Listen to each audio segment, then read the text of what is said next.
বন্ধুরা, সবাইকে জয় যিশু। আশা করি আপনারা সবাই ঈশ্বরের অনুগ্রহে ভালো আছেন।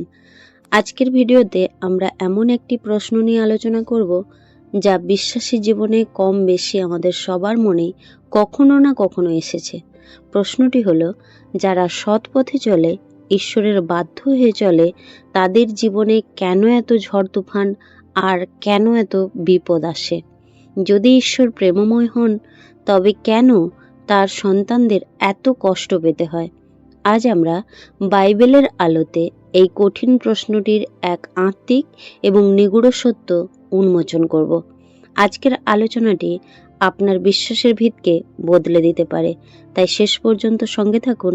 আর আপনি যদি এই চ্যানেলে নতুন হন, তবে অবশ্যই সাবস্ক্রিপশন করে আমাদের এই আত্মিক পরিবারের অংশ হয়ে যান। Praise the Lord. Welcome to our channel, Spiritual Awakening in the Light of Truth. একটি গল্প শুনে চলুন সবার আগে। একবার এক ব্যক্তি এক স্বর্ণকারের দোকানে গিয়ে দেখল স্বর্ণকারটি এক টুকরো সোনা নিয়ে তীব্র আগুনের ওপর ধরে রেখেছে। সোনাটি আগুনে পুড়ছে আর গলছে। লোকটি কৌতূহল নিয়ে জিজ্ঞাসা করলো, আচ্ছা ভাই, আপনি এই মূল্যবান সোনাটিকে এই তীব্র আগুনে কষ্ট দিচ্ছেন কেন? আর কতক্ষণ এটাকে এভাবে আগুনের ওপর রাখবেন? স্বর্ণকার হাসল এবং বলল, আমি একে কষ্ট দিচ্ছি না, বরং একে খাঁটি করছি। এর ভেতরে যে ময়লা বা খাদ লুকিয়ে আছে, এই তীব্র আগুন ছাড়া তা দূর করা সম্ভব নয়। আর কতক্ষণ রাখবো?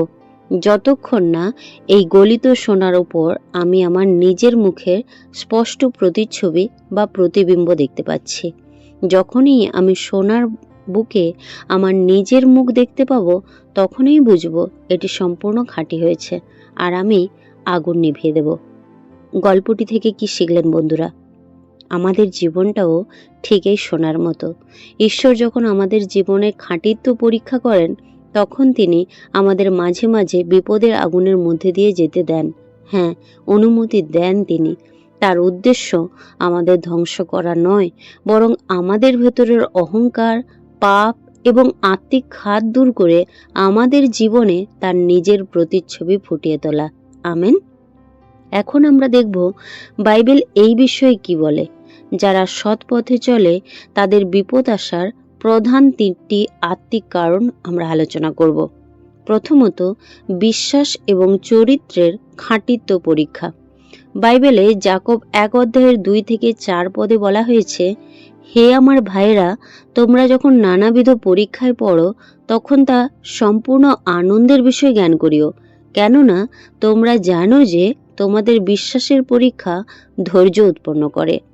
এখানে সাধু যাকব বলছেন না যে পরীক্ষা আসলে আমাদের কান্নাকাটি করতে হবে, বরং বলছেন পূর্ণ আনন্দের বিষয় মনে করতে। কেন? কারণ বিপদ বা পরীক্ষা না আসলে আমাদের ভেতরের ধৈর্য এবং ঈশ্বরের প্রতি নির্ভরতা কোনো দিন প্রকাশ পায় না। শান্ত সমুদ্রে কখনো দক্ষ নাবিক তৈরি হয় না। ঝড়ই প্রমাণ করে নাবিক কতটা দক্ষ। ঈশ্বর যখন আপনাকে সৎ পথে চলার পরেও বিপদে ফেলেন, তখন তিনি আসলে শয়তানকে এবং জগৎকে দেখাতে চান যে আপনার বিশ্বাস কোনো জাগতিক সুবিধার উপর টিকে নেই, বরং তা ঈশ্বরের উপর টিকে আছে। আমেন। দ্বিতীয় বিষয় হলো আত্মিক ছাঁটাই এবং পরিপক্কতা। যোহন 15:2 প্রভু যীশু খ্রিস্ট নিজের মুখে বলেছেন, আমাতে যে কোনো শাখায় ফল না ধরে তাহা তিনি কাটিয়া ফেলেন, এবং যে কোনো শাখায় ফল ধরে তাহা তিনি পরিষ্কার করেন, অর্থাৎ ছাঁটাই করেন, যেন আরো অধিক ফল ধরে। খেয়াল করুন, যে শাখাটি ফল দিচ্ছে না তাকে তো ফেলে দেওয়াই হচ্ছে, কিন্তু যে শাখাটি ভালো, সৎ এবং ফল দিচ্ছে, মালি অর্থাৎ ঈশ্বর তাকে ধারালো অস্ত্র দিয়ে ছাঁটাই করছেন। ছাঁটাই করার সময় গাছের কিন্তু কষ্ট হয়, রস ঝরে পড়ে, কিন্তু এই ছাঁটাইয়ের উদ্দেশ্য হলো গাছটিকে মেরে ফেলা নয়, বরং গাছটিকে আরো শক্তিশালী করা, যাতে আগামীতে আরো বেশি ফল ধরতে পারে। আপনার আমার জীবনে আসা বিপদ আসলে ঈশ্বরের সেই আত্মিক ছাঁটাই। আপনি যখন সৎ পথে চলছেন, তখন ঈশ্বর আপনাকে আরো বড় কাজের জন্য প্রস্তুত করতে আপনার জীবন থেকে অপ্রয়োজনীয় যে অহংকার বা জাগতিক মোহ তা কেটে বাদ দেওয়ার জন্য আপনার জীবনে ঝড় তোলেন। আমেন। এবং তৃতীয়ত, ধার্মিকদের পরীক্ষা ও চূড়ান্ত বিজয়। গীত 34 গীতের 19 পদে রাজা দাউদ লিখেছেন, ধার্মিক লোকের বিপদ অনেক, কিন্তু সদাপ্রভু সেই সকল হইতে তাহাকে উদ্ধার করেন। আমেন। বাইবেল কিন্তু কোথাও এই প্রতিশ্রুতি দেয়নি যে সৎ পথে চললে আমাদের জীবনে কোনো বিপদ আসবে না, আমাদের জীবনে কোনো আপদ আসবে না, আমরা কখনো ভীত হব না। বরং স্পষ্ট বলা হয়েছে ধার্মিক লোকের বিপদ অনেক, কিন্তু পদের পরের অংশটি আমাদের জীবনে আশা সঞ্চার করে। কি না, সদাপ্রভু সেই সকল হইতে তাহাকে উদ্ধার করেন। ঈশ্বরের সৎ পথের যাত্রীদের জীবনের বিপদের দিনগুলো কোনো শেষ নেই তার। ওগুলো কেবল এক একটি টানেল। টানেলের ভেতর কি থাকে? অন্ধকার, তাই না? কিন্তু টানেলের বাইরে কি অপেক্ষা করে? আলো। ইয়োবের জীবনের কথা যদি আমরা চিন্তা করি, তিনি বাক্য তার বিষয়ে সাক্ষ্য দিচ্ছে কি তিনি সম্পূর্ণ ধার্মিক এবং সৎ ছিলেন। তবুও তার জীবনের চরম পরিণতি কি হয়েছিল আমরা সবাই জানি। কিন্তু সেই বিপদের শেষ কোথায় হয়েছিল? আমরা যদি একেবারে ইয়োব তার শেষ অধ্যায় অর্থাৎ 42 অধ্যায় 10 পদে দেখতে পাই যে ঈশ্বর ইয়োবকে তার পূর্বের সম্পত্তির ও সম্মানের দ্বিগুণ ফিরিয়ে দিয়েছিলেন। আমেন। অর্থাৎ আমাদেরকে এই সত্য আরো দৃঢ়ভাবে বুঝতে হবে। এবং আমরা আরো কিছু বাইবেল পদ দেখি। রোমিও 8 অধ্যায় 28 পদ ঈশ্বরের বাক্য বলছে, আর আমরা জানি যাহারা ঈশ্বরকে প্রেম করে, যাহারা তাহার সংকল্প অনুসারে আহুত, তাহাদের মঙ্গলের জন্য সকলেই একত্রে কার্য করিতেছে। আমেন। এখানে সকলেই শব্দের অর্থ হলো আপনার জীবনের ভালো সময় এবং আপনার জীবনের বিপদের সময়, এ দুটোই ঈশ্বরের নিয়ন্ত্রণে আছে। একটি ঘড়ির ভেতরের কিছু চাকা ডান দিকে ঘোরে, আবার কিছু চাকা বাম দিকে ঘোরে। উল্টো দিকে ঘোরা চাকাগুলো দেখে মনে হতে পারে তারা ক্ষতি করছে, কিন্তু আসলে সবগুলো চাকা মিলেই ঘড়িতে সঠিক সময় দেখায়। তেমনি আপনার জীবনের নেতিবাচক বা বিপদের ঘটনাগুলোও ঈশ্বরের হাতে আপনার চূড়ান্ত মঙ্গলের জন্যই কাজ করছে। আমেন।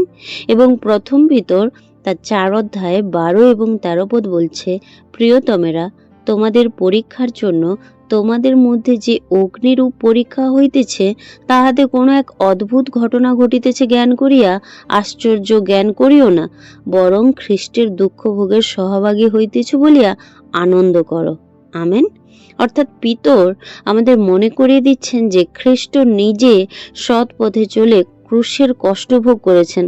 তাই আমরা যখন সৎ পথে চলে কষ্ট পাই, আমরা আসলে প্রভু যিশুর সেই ক্রুশীয় প্রেমের ও দুঃখের সহভাগী হই। এটি কোনো অদ্ভুত বা বিজাতীয় বা অভিশাপের বিষয় নয়, বরং এটি ঈশ্বরের সন্তানদের এক আত্মিক অধিকার। তাই প্রিয় ভাই ও বোনেরা, আজ যদি আপনি সৎ পথে চলে সততা বজায় রেখেও ব্যবসায় ক্ষতি হচ্ছে, চাকরির জায়গাতে অশান্তি হচ্ছে, পরিবারে অশান্তি আছে, অসুস্থতা বা কোনো বিপদের মধ্যে দিয়ে যাচ্ছেন, তবে বিন্দুমাত্র হতাশ হবেন না। মনে রাখবেন, স্বর্ণকার যিনি ঈশ্বর, তিনি আপনাকে ত্যাগ করেননি। হালেলুয়া। তিনি আপনাকে আগুনের উপর ধরে রেখেছেন, কারণ তিনি আপনার জীবনে তার নিজের মুখ দেখতে চান। তিনি আপনাকে ছাঁটাই করছেন আজ, যাতে আপনি আরো ফলবান হন।